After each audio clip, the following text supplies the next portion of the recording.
NASA administrator. Can you hear me? We hear you loud and clear, sir. Welcome to the space station. Thank you, Chris. It's good to see you. And welcome to Bob and Doug.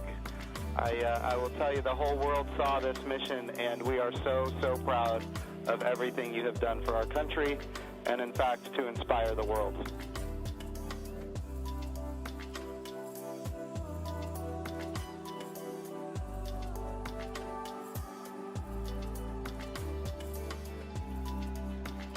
We sure appreciate that, sir. It's obviously been our honor to be just a small part of this. We have to give credit to SpaceX, the Commercial Crew Program, and of course NASA.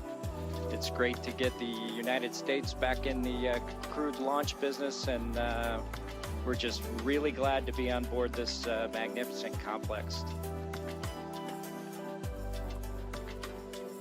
Well, we have some VIPs with us here, and I'm sure they have some questions that they'd like to ask you, but I have one of my own before I turn it over.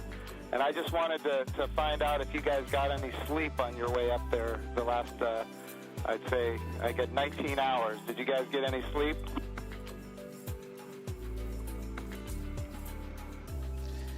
Yeah, I think a lot of folks in Hawthorne were asking the same question, sir, but we did get probably a good 7 hours or so opportunity for sleep, and I did succeed at sleep, and Doug did as well. So the first night is always a little bit of a challenge, but the Dragon was a slick vehicle, and we had good airflow, and so we had an excellent evening, and just excited to be back in low Earth orbit again.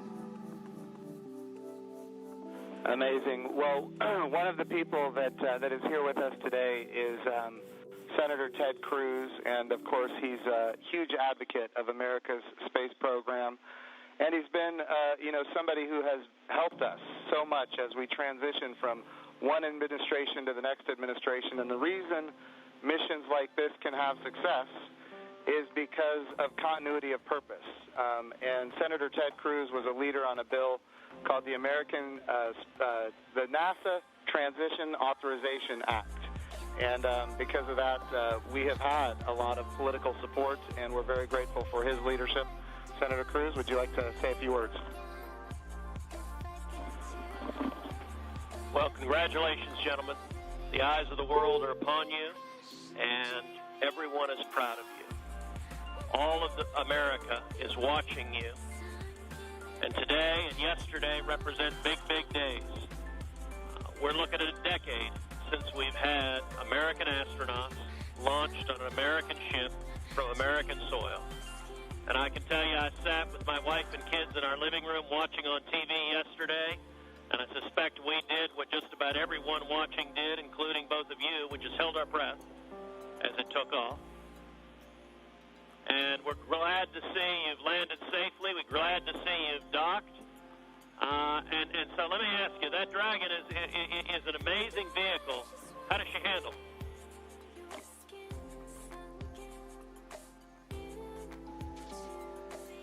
It flew just like it was supposed to.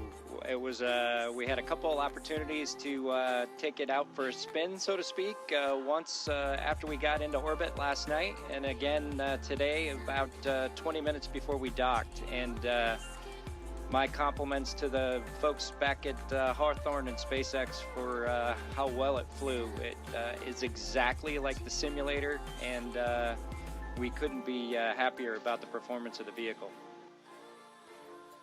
What do you guys hope to accomplish in your time on the International Space Station?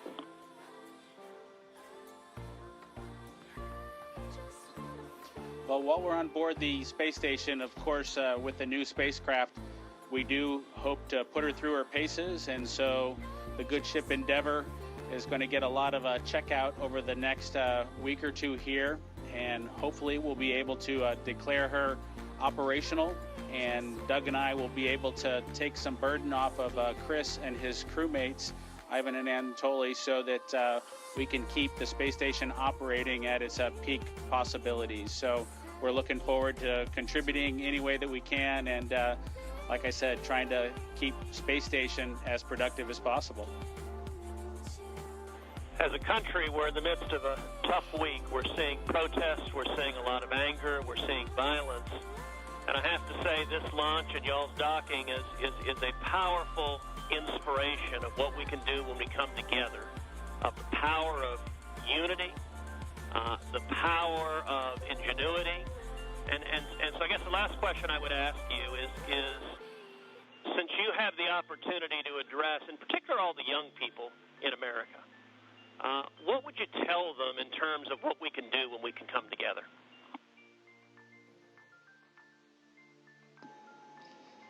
You know, that's a great question. 9 years ago, just about exactly 9 years ago, we docked with Atlantis on STS-135, the last flight of the Space Shuttle program, a 30-year program. And folks at SpaceX, folks at NASA, the Commercial Crew Program put their heads together and worked diligently year after year, making sacrifices, working hard. And then 9 years later, American launch capability was restored, and this is just one effort that we can show for the ages in this dark time that we've had over the past several months to kind of inspire especially the young people in the United States to reach for these lofty goals and work hard, and look what you can accomplish. Thank you, gentlemen. God bless you. Thank you, Senator Cruz. We have another very special guest here that represents the Johnson Space Center. And, of course, it's my good friend from the House of Representatives, Dr. Brian Babin.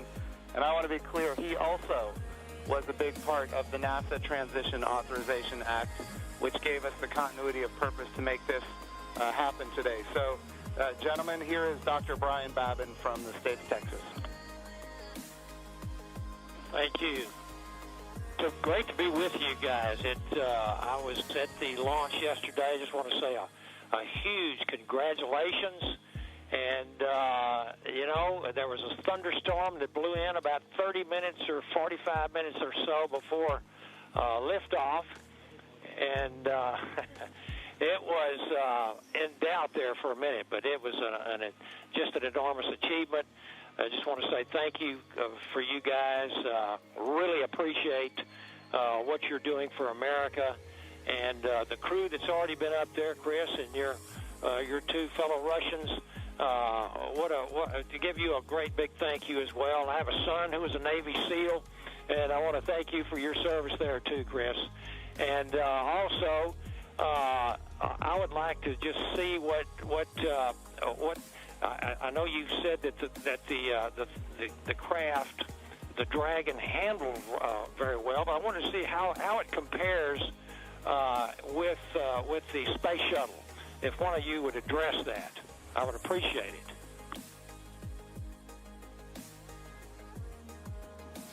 Well, thank you, sir. It certainly has been a long endeavor for us and our namesake spacecraft. We're proud to have her on board the International Space Station after all that the teams around the country and across America have done to get us here today. As far as a comparison with the Space Shuttle, both Doug and I took a few minutes while we were accomplishing the approach and docking to, in our spare time, talk a little bit about it. We were surprised a little bit at how smooth things were off the pad. The Space Shuttle is a pretty rough ride heading into orbit with the solid rocket boosters. And our expectation was, as we continued with the flight into second stage, that things would basically get a lot smoother than the Space Shuttle did. But Dragon was huffing and puffing all the way into orbit, and we were definitely driving or riding a Dragon all the way up. And so it was not quite the same ride, the smooth ride, as the Space Shuttle was up to MECO. A little bit less G's, but a little bit more alive is probably the best way I would describe it. Anything else, Doug? No? Sounds good. Bob, what is MECO?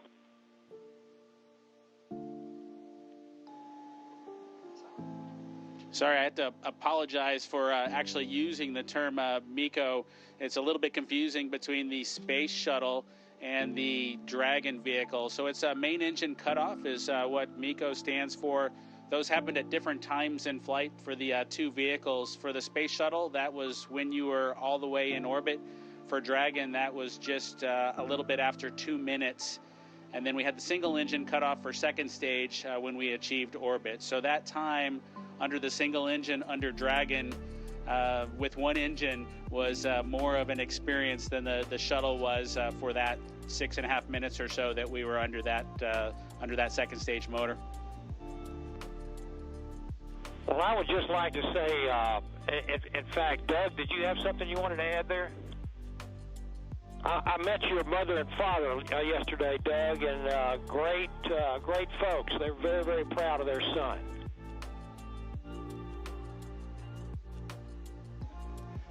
Yeah, that's pretty cool.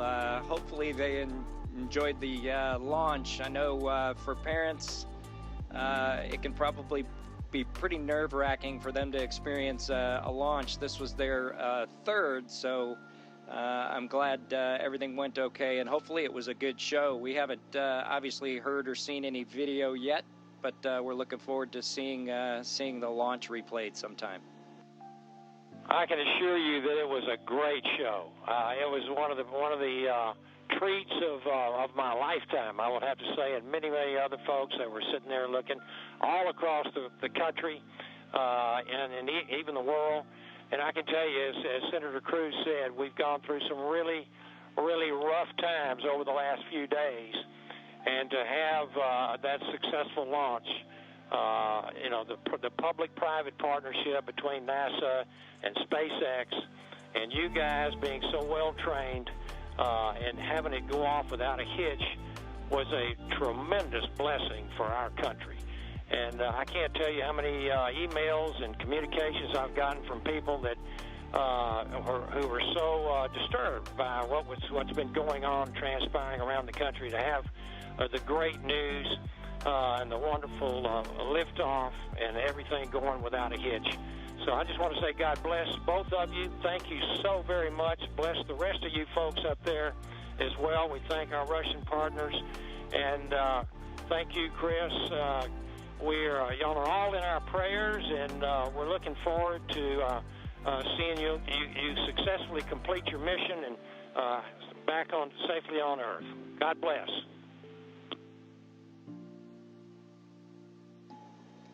Thank you very much. Yeah, and just so you guys are aware, the show was in fact spectacular. The ratings on NASA TV beat everyone else. Not just some of them, it beat all of them, and that includes, just so everybody is aware, the whole world saw this. It trended #1 on Twitter. It was the #1 thing talked about on social media in general. This was an amazing moment, and it represents a transition in how we do space flight from the United States of America. NASA is not going to purchase, own, and operate rockets and capsules the way we used to. We're going to partner with commercial industry for access to low Earth orbit, and those partnerships are going to enable our providers to get customers that are not NASA and drive down our costs. And we're going to have numerous providers that are competing on cost and innovation and safety. And we're going to have more access to low Earth orbit than ever before. And this business model, now that it's been proven on commercial resupply of the International Space Station, now commercial crew to the International Space Station, this model is going to apply, and I know Senator Cruz has this near and dear to him, when we go to the moon. And of course, when we go to the moon, it's going to be done because of the great people here at the Johnson Space Center and so many other centers across the United States of America. But when we go to the moon, we're going to land on the surface of the moon with commercial landers. And of course, we're very proud of the Commercial Lunar Payload Services Program being managed right here out of the Johnson Space Center as well, so that we can take small payloads to the surface of the moon. And all of this is leading up to an amazing day where we have humans living and working for long periods of time on the surface of the moon, but doing it with a purpose, and that purpose, of course, is to go to Mars. Humanity is going to explore more and be able to go further than ever before because of the public-private partnerships We all know that if the government is creating the demand and the government is creating the supply, we will always be limited.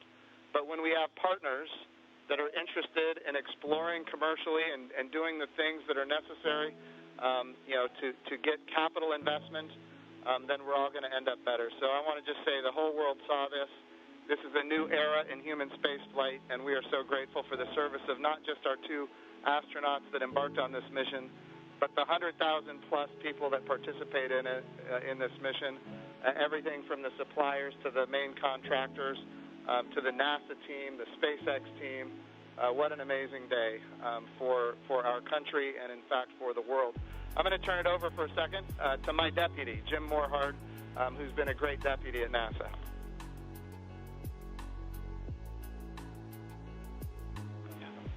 Gentlemen, congratulations.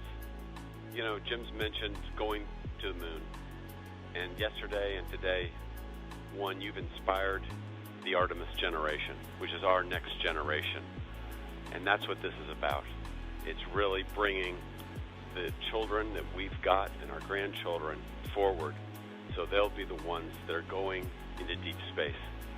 This is the dawn of a new era, and we just thank you for being at the beginning of it. Thank you so much.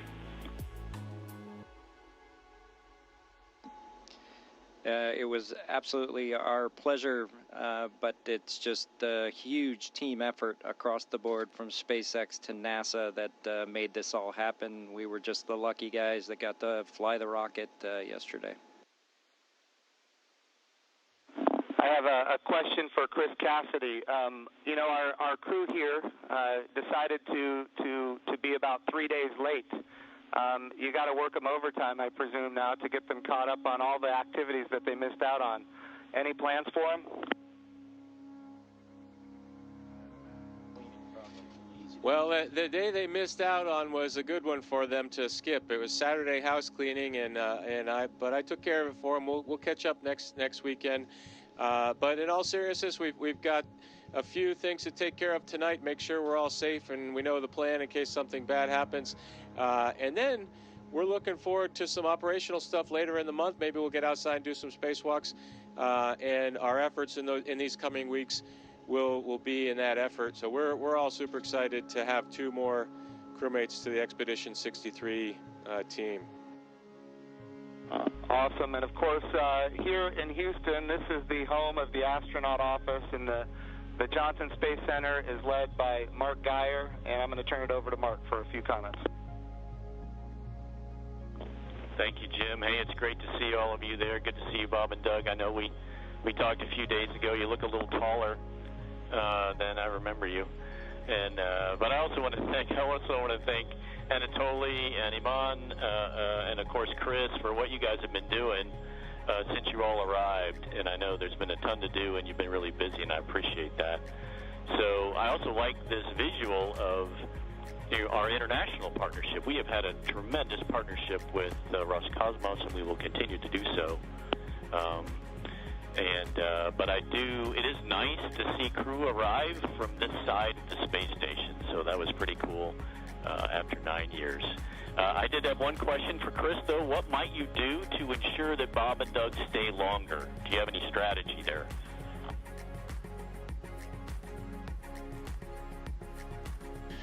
Well, we'll slow down the rate of which I'm eating food, and maybe we can stretch out our consumables a little bit. But that's a great question. We'll have to come up with some conniving scheme here in the next few days.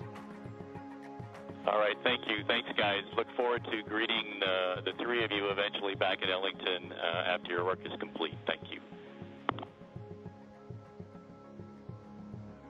And, of course, Mark Geyer has an amazing deputy, Vanessa Weiss, if you'd like to come and say a few words. Thank you, Jim. Hi, guys. You look really good. I just want to say on behalf of everybody here, we just want to thank you. It was an amazing launch, and we love seeing the docking. You guys all look really good. Just thank you for all that you're doing, and we can't wait for you to return, but not too soon. Station wants you to get a lot of work done, so looking forward to all of that. But thank you, and God bless. Thank you, Vanessa. We appreciate that. All right, we also have with us Steve Jerzik, who is the Associate Administrator for the agency. For people who don't know what that is, that, of course, is the Chief Operating Officer of the agency. But he also ran the flight readiness review for this mission. He did really an amazing job, and I can't say enough about his leadership at the agency. Steve, if you'd like to say a few words, ask a few questions. Hey guys, it is just great to see you all on the station. I can't tell you how my adrenaline shut down when you guys opened the hatch. I've just been on edge ever since yesterday, and the weather cleared. I can't tell you how great it's been to see you on station. It has been a team effort. I felt like the last 2 years I've kind of been part of the team, working through issues, and it's been a heck of a year and a half with Demo 1. And the in-flight abort test, and working through issues like parachutes and the escape system, and I just could not be more proud of the team for getting to this point. It's amazing, and you obviously have been part of that. I really appreciate you all showing up in Washington, D.C. at our reviews, and because the last thing we do at those reviews is look at you all, because you guys are the risk takers, and make sure you're okay with where we are and where we're headed. So I really, really appreciate that. I really appreciate your active participation in that. And I could not be more, like I said, more proud of the team, and congratulations. And it is awesome to see you guys on station. And if you think long enough about that, something will happen. Well, thank you, sir. We're just proud to be a part of the team that got to bring space flight back to the Florida coast. I appreciated the comment earlier that it was nice to see a vehicle come to the forward portion of the space station, but I'll tell you what, that's the only way Doug and I know how to do it. So thanks to the team for providing it to happen our way. We appreciate that. Well, Bob and Doug, just so you're aware, I'm being given the wrap signal. Doug, did you have something to say before we wrap it up here? Oh, no, sir. We're just happy to be here, and Chris is going to put us to work, and hopefully we will fit in and not mess too many things up. I have no doubt that you guys are going to do amazing work. I just want you to know the president came to the launch and the vice president came to the launch. About half the cabinet was at the launch. We had members of Congress and members of the Senate from both sides of the aisle. And this was an amazing moment of unity for the nation. It was an amazing moment for the whole world to look up. In the midst of the coronavirus pandemic and some other challenges, we were able to have this very, very special moment where we could all look at the future and say that things are going to be brighter tomorrow than they are today. And you and the NASA team and the SpaceX team gave us that opportunity, and for that we are so, so grateful. I would also be remiss as the NASA administrator if I didn't promote what comes next. And of course, this is the beginning. We are now launching to low Earth orbit again, but we will soon be going to the moon. We will be going to the moon sustainably with commercial partners and international partners. We're going to use the resources of the moon to learn how to live and work for long periods of time. Ultimately, we're going to take all of that knowledge and we're going to go to Mars. And of course, this time when we go to the moon, we go with a very diverse, highly qualified astronaut corps that includes women, which is why we call the program Artemis, named after the twin sister of Apollo, and she, in Greek mythology, was the goddess of the moon. This is the beginning. There is so much more to come, and I'm glad that our representatives of the Johnson Space Center are here because we're going to be asking them to fund this project. and what an amazing day that you guys have given us. So thank you from not just me and the people here, but from the United States of America and people all around the world. I'm more popular on Twitter than I've ever been, and it's because of you guys. Thank you.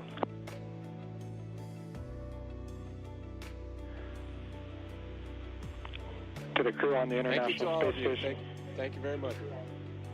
Hey, Chris, we ask that you just hold your position for a few minutes. There's, of course, a number of photos we'd like to take.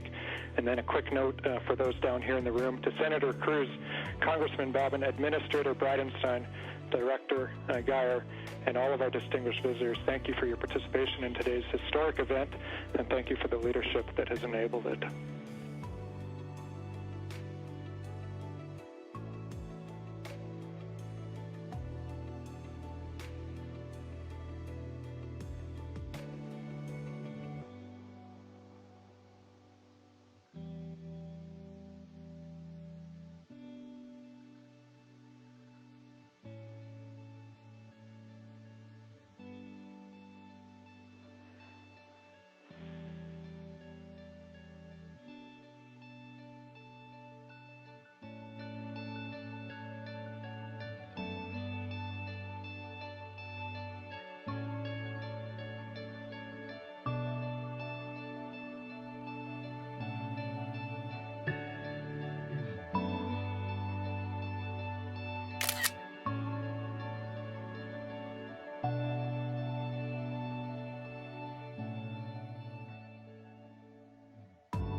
This is Houston ATR. Thank you. That concludes our event as we count down to 20 continuous years of humans living and working on the International Space Station.